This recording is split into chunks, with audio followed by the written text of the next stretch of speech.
এই যে 12 মাসে 13 পার্বণ, বলতে পারবেন কোন পুজোতে অন্নের পাহাড় করে দিতে হয়? কোন পুজোতে দিতে হয়? পেট পুজোতে, অন্নপূর্ণা পুজো। হরিবল হরিবল। আমি একটু বলি দিমা, আজকে কীর্তন শুনে বাড়ি গিয়ে যদি কারো মনে হয় একটু মিলিয়ে দেখে নেবেন। বাড়িতে যদি কারো পঞ্জিকা থাকে, পঞ্জিকা বোঝেন তো, পঞ্জিকা যদি থাকে তাহলে মিলিয়ে দেখে নেবেন অন্যের পাহাড় কোন পুজোতে করে দিতে হয়। আগে বলুন তো, এই যে আজকে শুনছেন গোবর্ধনের কথা, এটা কিন্তু কোনো গল্প কথা নয়। অনেকেই ভাবে কীর্তনিয়ারা বুঝি এক একটা গল্প বলে, তার মাঝে মাঝে কিছু গান দিয়ে সুন্দর করে বেশ একটা পরিবেশন করে, কিন্তু না। আজকে যার কথা শুনছেন মা, এটা সাক্ষাৎ লীলা। যদি বৃন্দাবনে আজও যান, আজও গেলে এই গোবর্ধনকে আপনারা দেখতে পাবেন, অনেক কথা জানবেন লীলার মাঝে। লক্ষ্য করুন, যদি পঞ্জিকা বাড়িতে থাকে তাহলে মিলিয়ে দেখে নেবেন। আমাদের যে দুর্গা পুজোটা হয়, শরৎকালীন দুর্গা পূজা, সেই দুর্গা পুজোর পরে কি হয়? লক্ষ্মী পূজা। তারপরে কি হয়? কালী পূজা, হয় না? আর কালী পূজার ঠিক পরের দিন, কালী পূজার ঠিক পরের দিন পঞ্জিকায় বড় বড় মোটা মোটা কালিতে লেখা থাকে গিরি গোবর্ধন পূজা অন্নকূট মহোৎসব। তাই গৌর হরি হরি বল, হরি বল। তাই আজকে কি করছি? অন্যের পরে বত কইলা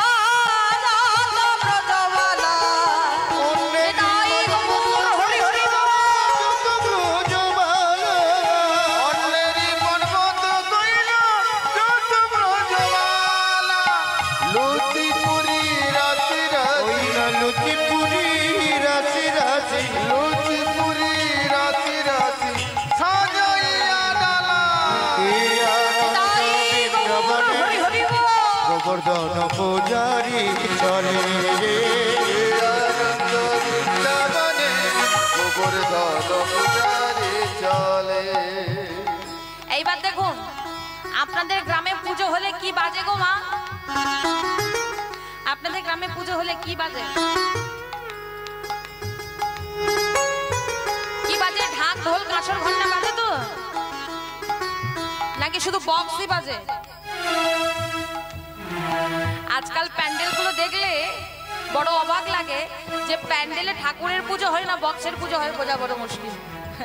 ঠাকুর বাইনা দেওয়া পরে হবে, আগে বক্সের এগ্রিমেন্টটা নিতে হবে, আর যদি পাওয়া না যায় তাহলে আনন্দই হবে না। হরি বল। বৃন্দাবনে যখন পূজা হচ্ছে কি বাজছে দেখুন, ঢাকে বাজে, ঢোল বাজে, আর বাজে শঙ্খ উরুধ্বনির দাই গৌর হরি হরি বল।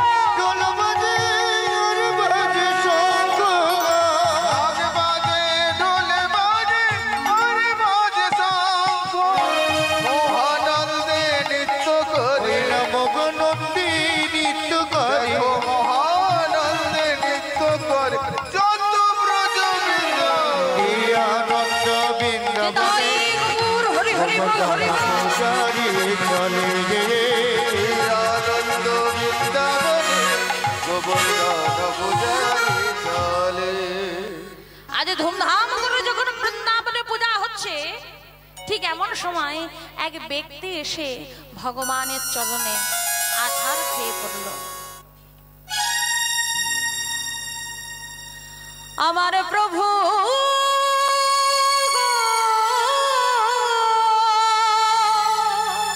আমার প্রভু, প্রভু গো,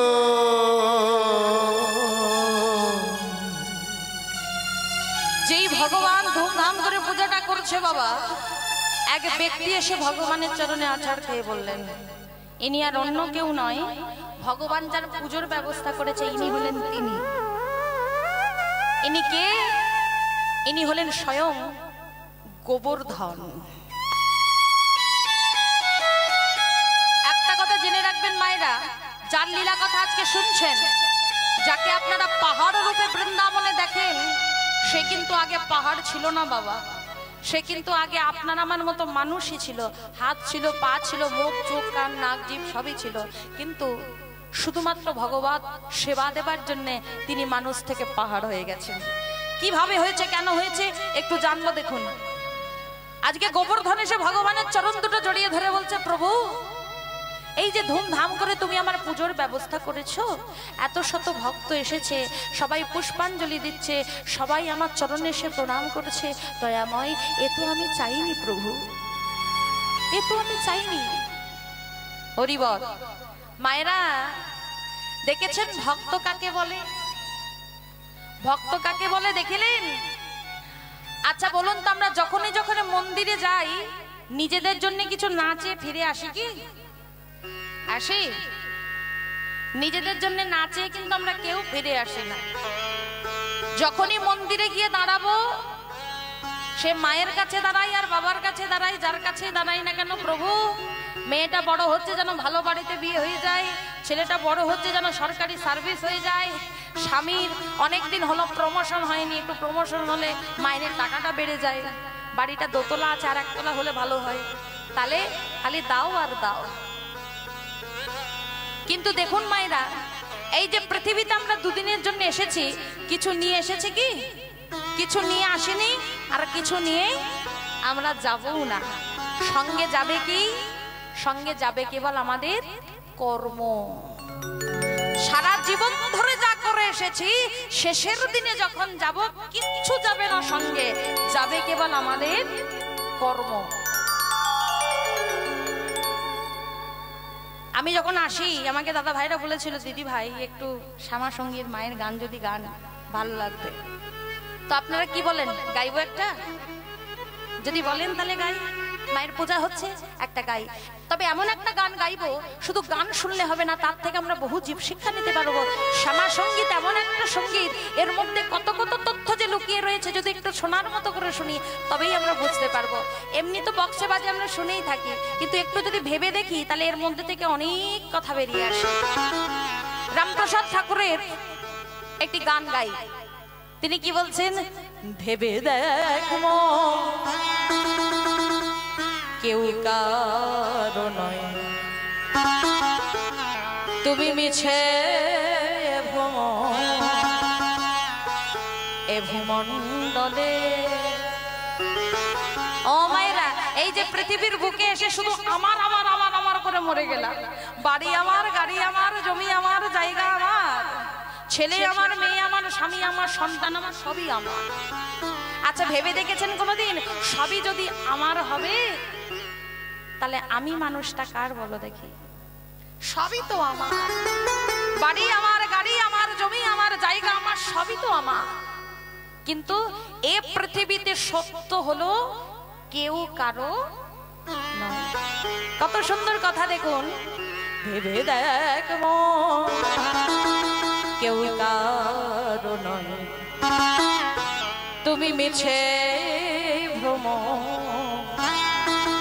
ভূমণ্ডলে। তুমি ভুলো না দক্ষিণা কালী, বদ্ধ হয়ে মায়া জালে। ভেবে দেখ মন কেউ কারো নয়, মিছে ভ্রম ভূমণ্ডলে। কত সুন্দর কথা দেখুন, পরের লাইনটাতে আরো সুন্দর তথ্য তুলে ধরল। কি বলছে? তোমরা যার জন্য মর ভেবে,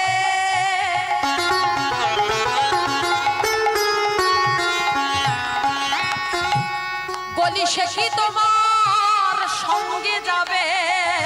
তুমি যার জন্য মর ভেবে,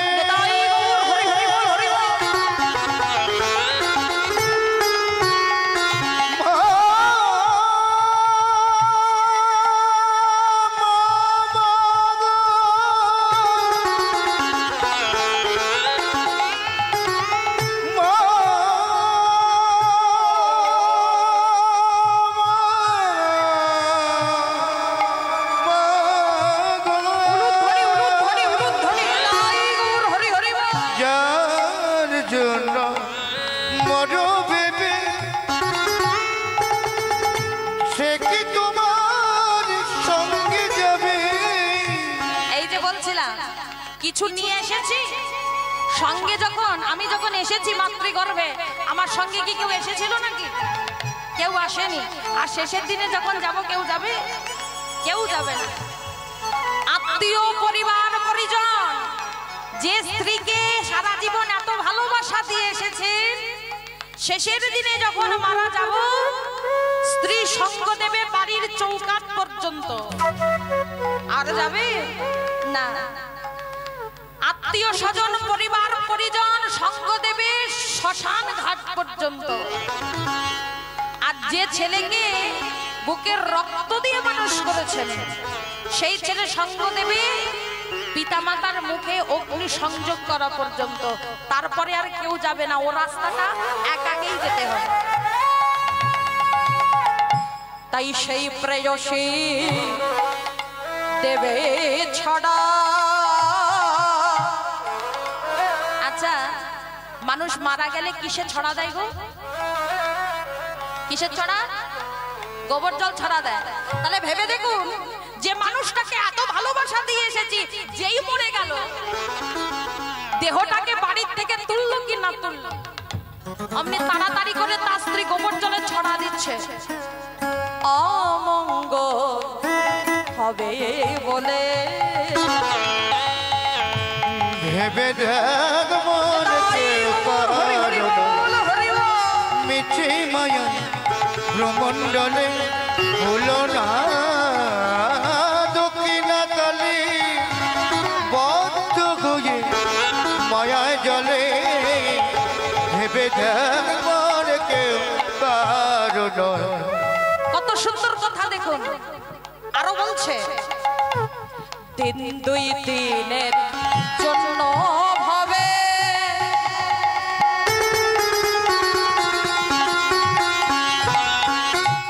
তোমায় কর্তা বলে সবাই মানে। দিন দুই দিনের জন্য ভাবে তোমায় কর্তা বলে সবাই মানে। এই যে বাবারা বসে রয়েছেন, দেখবেন মা, যখন বড় বড় ফ্যামিলি হয়, একজন মাথা থাকে। যদি নিমন্ত্রণ করতে যাওয়া হয়, বলে কর্তা মশাইকে বললে সারা বাড়ি নিমন্ত্রণ। তাহলে তিনি হলেন বাড়ির কর্তা, তিনি যা বলবেন তাই হবে। কিন্তু বিষয়টা কি দেখুন, তিনি দুদিনে সাজা কর্তা। তিনি দুদিনে অভিনয় করবার জন্য এসেছে, ও দিন ফুরিয়ে যাবে, কিন্তু কর্তার উপরেও আরেকজন কর্তা বসে আছে। সেই কর্তারে দেবে ফেলে কালা কালের কর্তা এলে। দেবে ফেলে কালা কালের কর্তা গেলে। ভেবে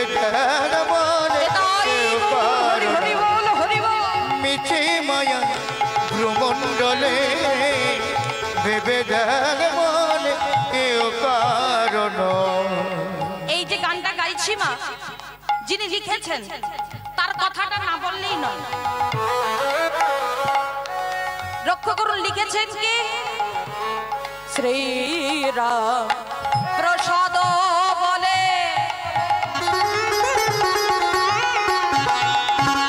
তোর সমন যখন ধরবে চুলে। শ্রীরাম প্রসাদে বলে তোর সমন যখন ধরবে চুলে।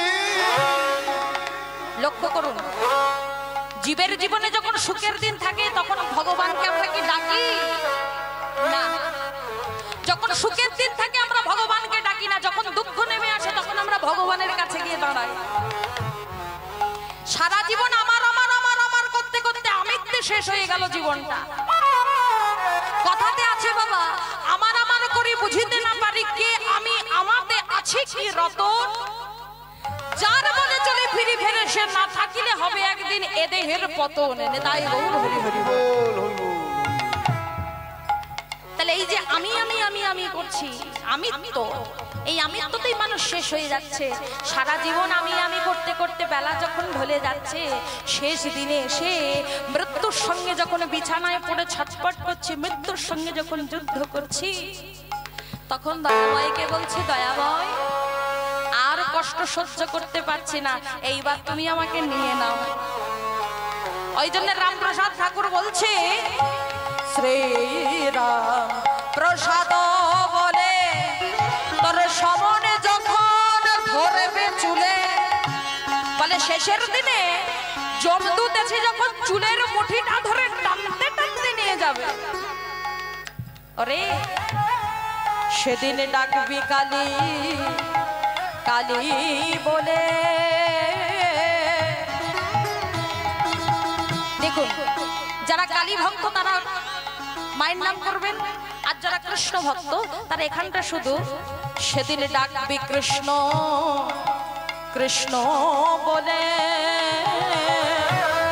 কি করতে পারবে কালে ভেবে দেখুন কেউ নিচে মগন ভূমণ্ডলে ভুলো না দক্ষিণা কালী বদ্ধ গুই মারা জলে। ভেবে দেখুন কেউ কারণ।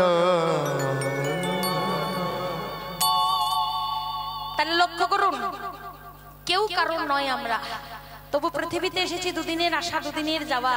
আজকে গোবর্ধন এসে ভগবানের চরণে আছাড় খেয়ে পড়েছে, দয়াময় এত আড়ম্বর করে কেন পূজা করছো মামা? ভগবান বলছে, গোবর্ধন তোমার মতো ভক্ত যে আমার আর একটা নেই, তুমি হলে সেই ভক্ত।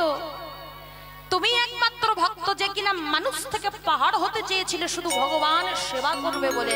তুমি তো জানো না গোবর্ধন তুমি পূর্বজন্মে কে ছিলে?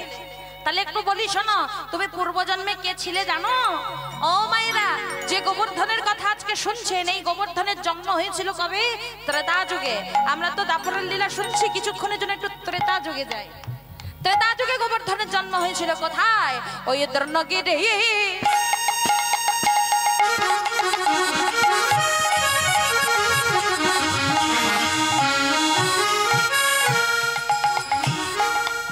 ওই দ্রোণগিরির পুত্র সে,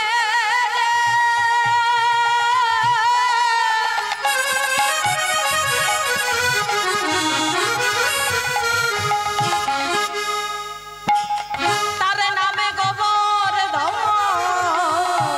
দ্রোণগিরির পুত্র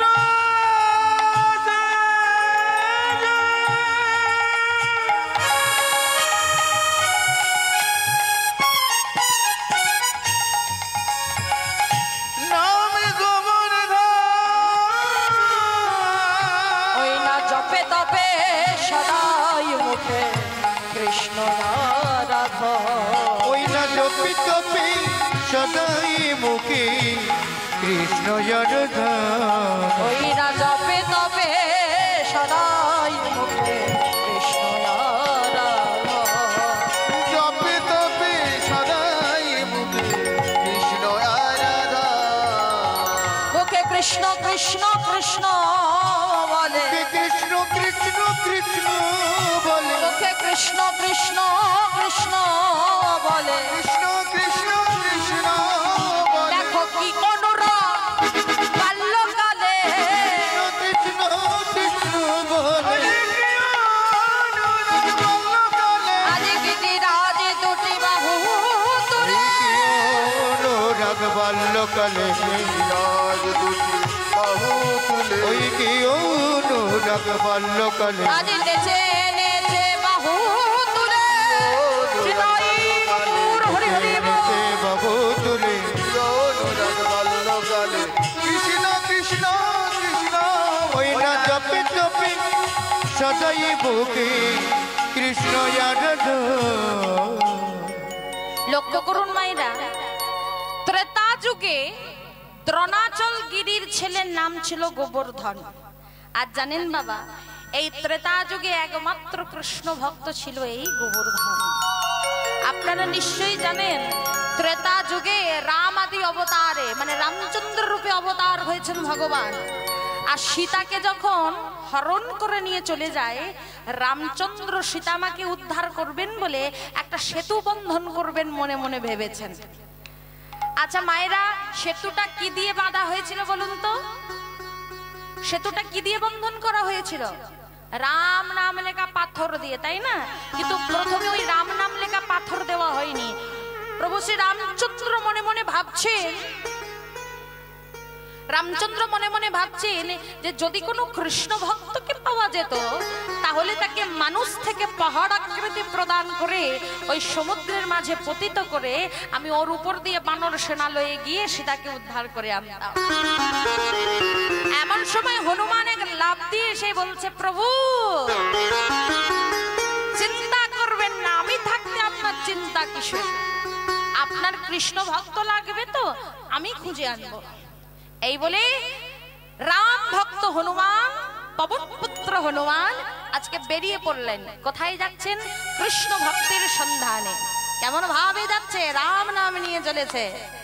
জয় রাম শ্রী রাম, জয় জয় রাম, জয় রাম শ্রী রাম, জয় জয় রাম, হরি হরি রাম, জয় জয় রাম, জয় রাম শ্রী রাম, জয় জয় রাম, জয় রাম শ্রী রাম, জয় জয় রাম, জয় রাম শ্রী রাম, জয় জয় রাম, জয় রাম শ্রী রাম, জয় জয় রাম, জয় রাম শ্রী রাম, জয় জয় রাম। পবন পুত্র হনুমান ভেসে চলেছে। আর এমন সময় গোবর্ধন বাড়ির বাহির হয়ে বলছে, আরে ও দাঁড়িয়ে পড়েছে। আরে কি নাম তোমার? ও আমি হলাম কৃষ্ণ ভক্ত গোবর্ধন। ও কৃষ্ণ ভক্ত বুঝি তুমি? হ্যাঁ হ্যাঁ। তা এমন সময় হন্তদন্ত হয়ে কোথায় চলেছে?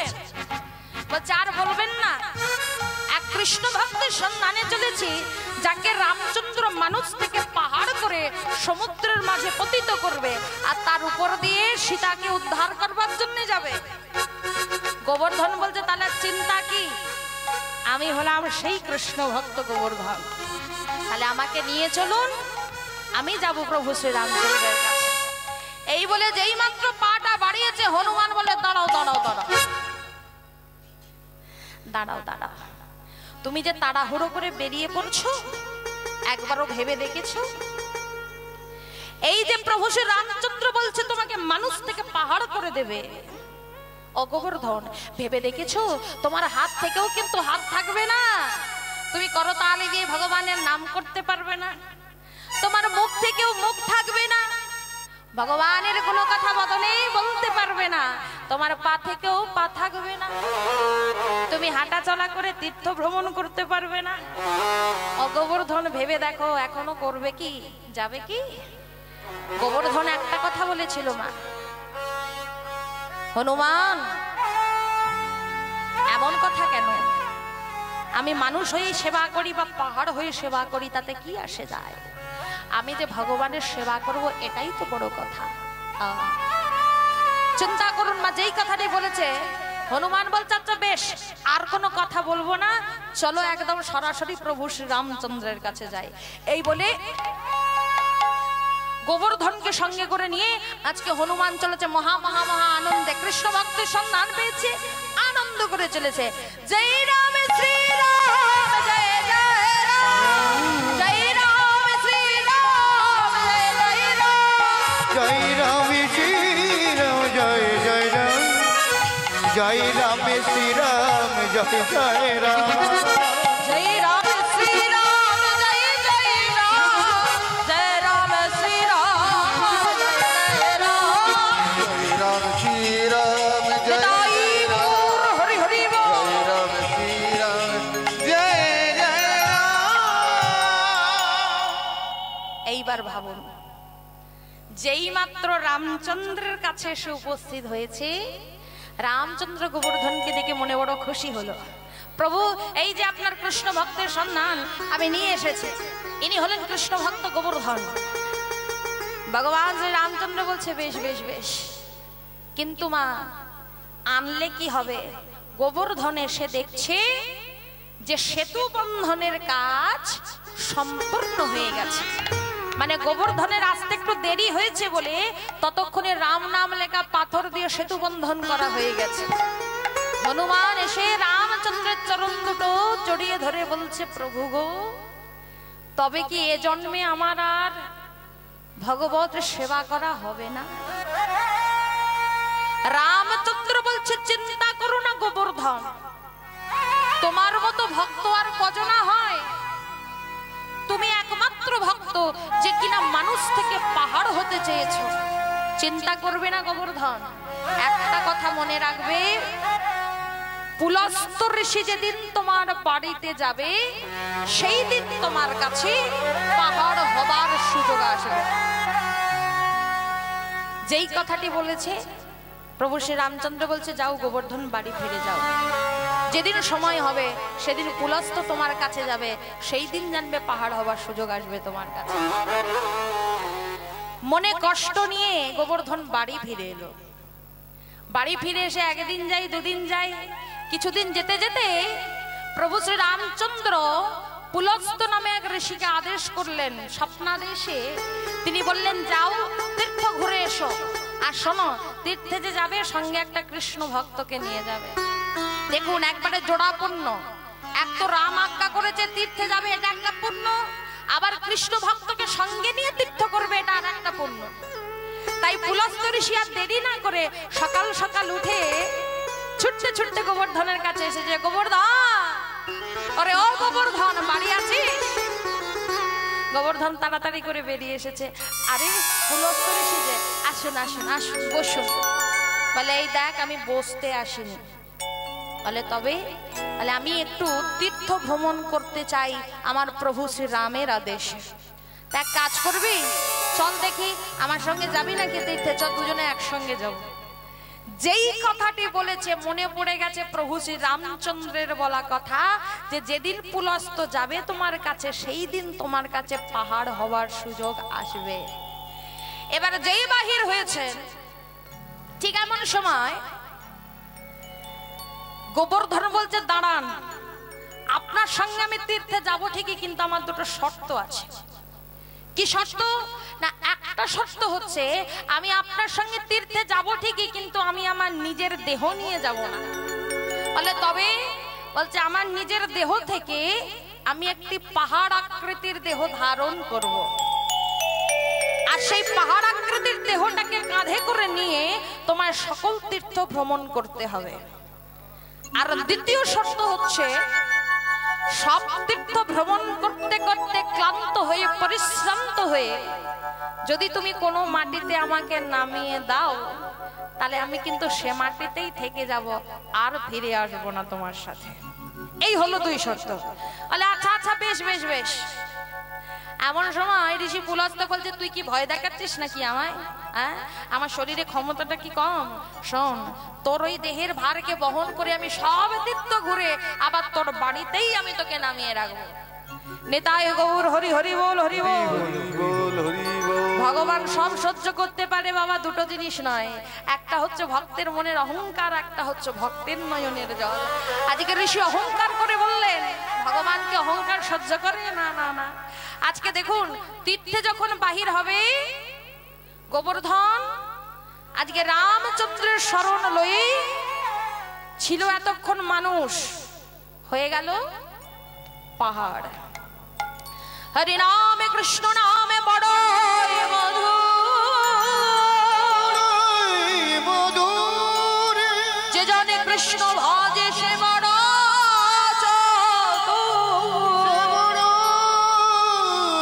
চতুর। লক্ষ্য করুন, আজকে গোবর্ধন ছিল মানুষ, হয়ে গেল পাহাড়। রামচন্দ্রের শরণ লয়ে পাহাড় হয়ে গেল। আর পাহাড় হয়ে গিয়ে ওই পাহাড় আকৃতির দেহটা যখন ঋষি পুলস্ত্যর কাঁধে উঠবে, ওঠার আগে ভক্ত ভগবানের কেমন ছলনা দেখুন, দেহের যত ভার ছিল সব ভারটাকে কমিয়ে নিলেন। কমিয়ে নিয়ে কাঁধে উঠছে, খুব হালকা। পুলস্ত্য ঋষি মনে মনে ভাবছে, পারবো না মানে? সব তীর্থ ঘুরে তোর বাড়িতেই তোকে নামাবো। এই বলে আজকে গোবর্ধনকে কাঁধে নিয়ে চলেছে পুলস্ত্য। যাচ্ছে কেমন ভাবে? রাম নাম স্মরণ করে চলেছে।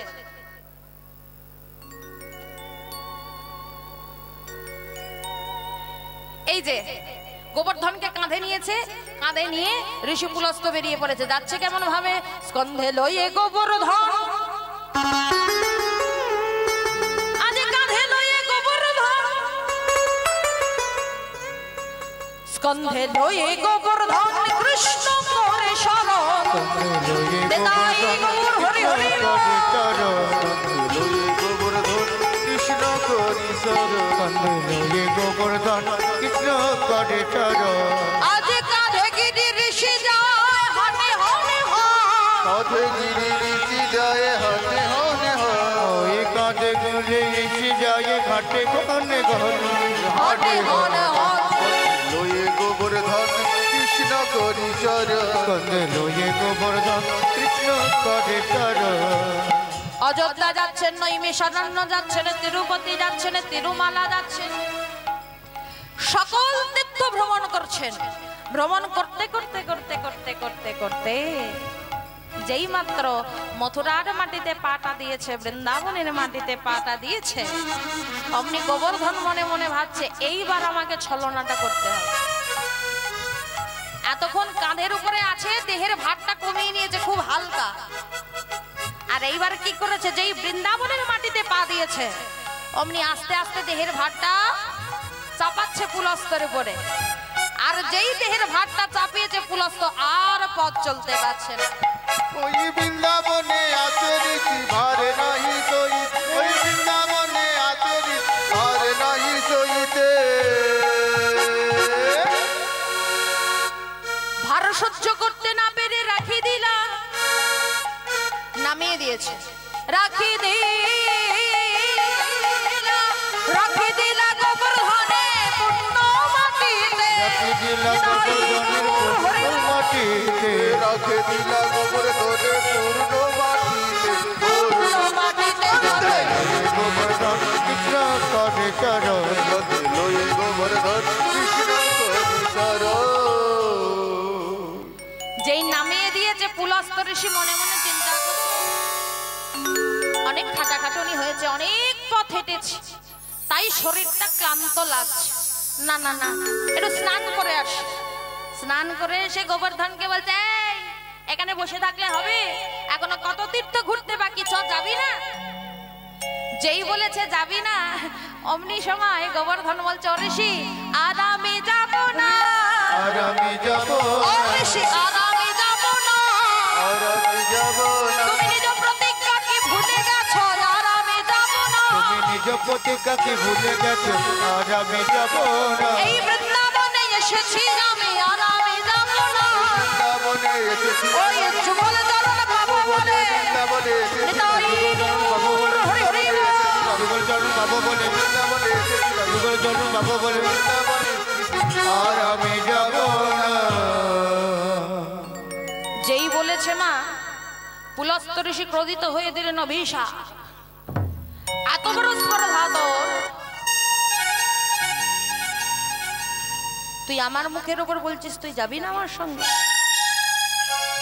তবে শোন, আমার মুখের উপর কথা বলার জন্য, আমাকে বঞ্চনা করবার জন্য আমি তোকে দিলাম অভিশাপ। একটু একটু করে খইতে খইতে খইতে খইতে একদিন তুই পৃথিবীর বুক থেকে নিশ্চিহ্ন হয়ে যাবি। যা। যেই অভিশাপ দিয়েছে, গোবর্ধন বলছে, ঋষি একটু ভেবে দেখুন তো, বাড়ি থেকে যখন বেরিয়েছিলাম আমি কিন্তু দুটো শর্ত দিয়েছিলাম আপনাকে। এক, আমার দেহকে আপনাকে কাঁধে নিয়ে বইতে হবে, আর দ্বিতীয় হচ্ছে আমাকে যে মাটিতে নামাবেন আমি সে মাটিতেই থেকে যাবো, আর ফিরবো না। যেই পুলস্তের মনে পড়ে গেছে, মনে ভাবছে, ইস, অভিশাপ যখন দিয়ে ফেলেছি ফিরিয়ে তো নিতে পারবো না, সে ক্ষমতা আমার নেই।